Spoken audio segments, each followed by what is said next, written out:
focused on that. I mean, there's a lot of outside distractions that can happen even off the football field, but you pretty much when you play in the NFL, you only have an off day, and it's best for you to go ahead and work out and do what you need to do on those off days and do some studying.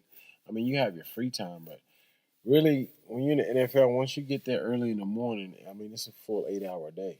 Okay, so let me ask you this. So from a youth's age onto a professional career, what stages do you go through as you progress to being a full-fledged professional in a national league on anything?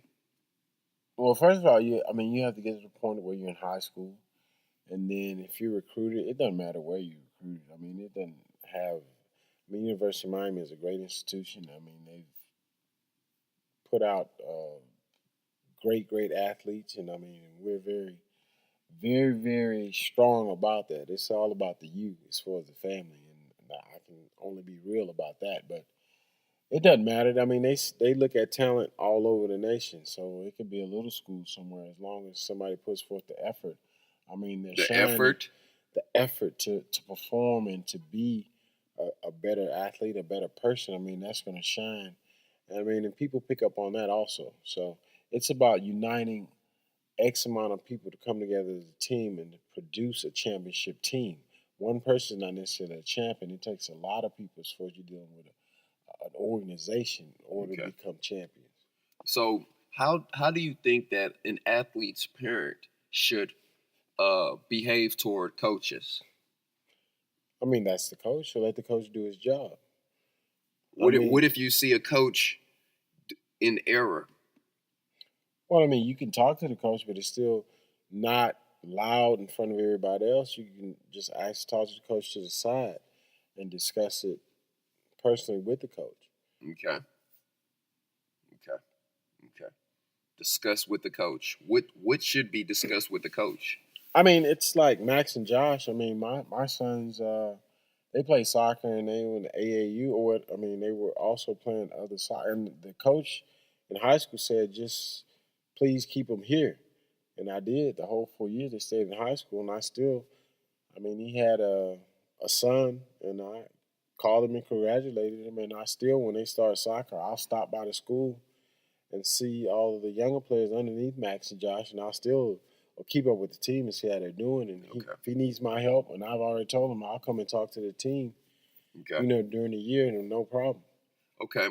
Now, Mr. Farms, may I ask you a personal question? Sure. Okay. Now, if say an individual in a parent's role had weak weak link child Hmm. or youth or athlete, a weak link athlete that's part of a team that rides the bench, what would you instruct that parent to do? Just, I mean, either find another program that you think your son or daughter is more fitted for. Other than that, just tell them to keep working hard, because Working hard. working hard at their craft, which is their sport, and also continue to do what they didn't do in the classroom, because you have a lot of kids that can run 4.3 or what have you. But if you have one kid that's running a 4.3 but he has a D plus average, you have another kid that has a B minus average runs a 4.3. They're pretty much going to take the player with the B minus in the 4.3. Okay. So the parents with bench riders as children, as younger athletes waiting to be professionals, you're saying that they should take them out of their school and move them to another school.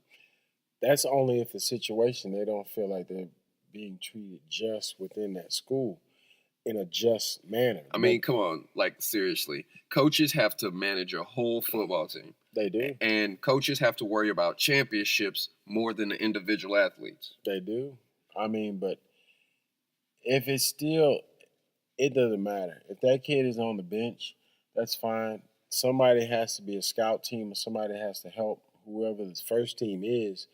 So by that kid or that working harder to help the whole team become better, they will become better. They may not see it, and the parent might not see it. But if they're going against the first team, that's going to continue to make them either put up or shut up and just say they don't want the sport, and then you find another avenue. Okay.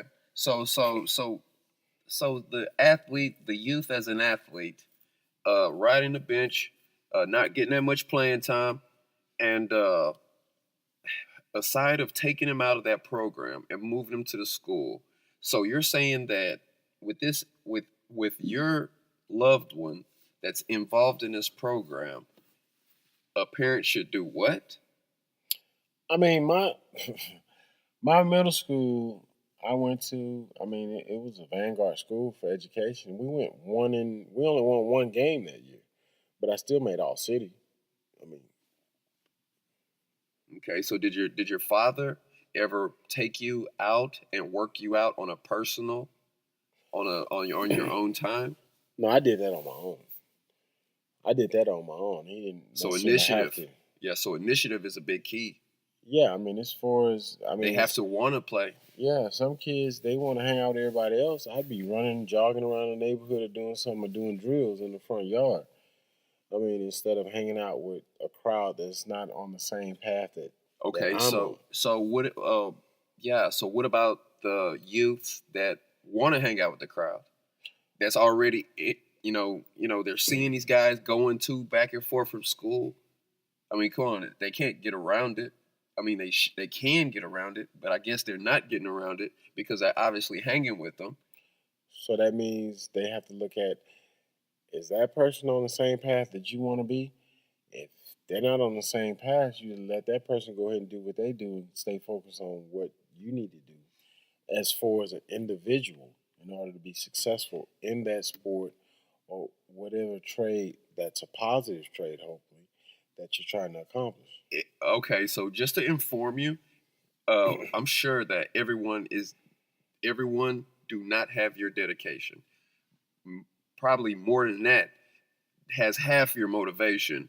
I mean, dude, you're like not hanging out with your friends and you're doing drills in the front yard and you're like jogging and you're like getting better in your neighborhood. And I mean, dude, that's like some one in, I say, one in 25 to 30 people, maybe even one in 100 people does this. All of that might be just an hour. I didn't say all day. I mean, just make sure you get your workout in. I mean, you can still go hang out, but I've already done what I need to do as far as conditioning, as far as mental toughness, Mental toughness. and then I can go and hang out after that. But I've already worked out, so I mean, that's take care of that first, and then you may be able to mingle to a certain point, and then you know look forward to the next day when you can train again, and then if that mingling wasn't in a positive way, don't mingle that way anymore.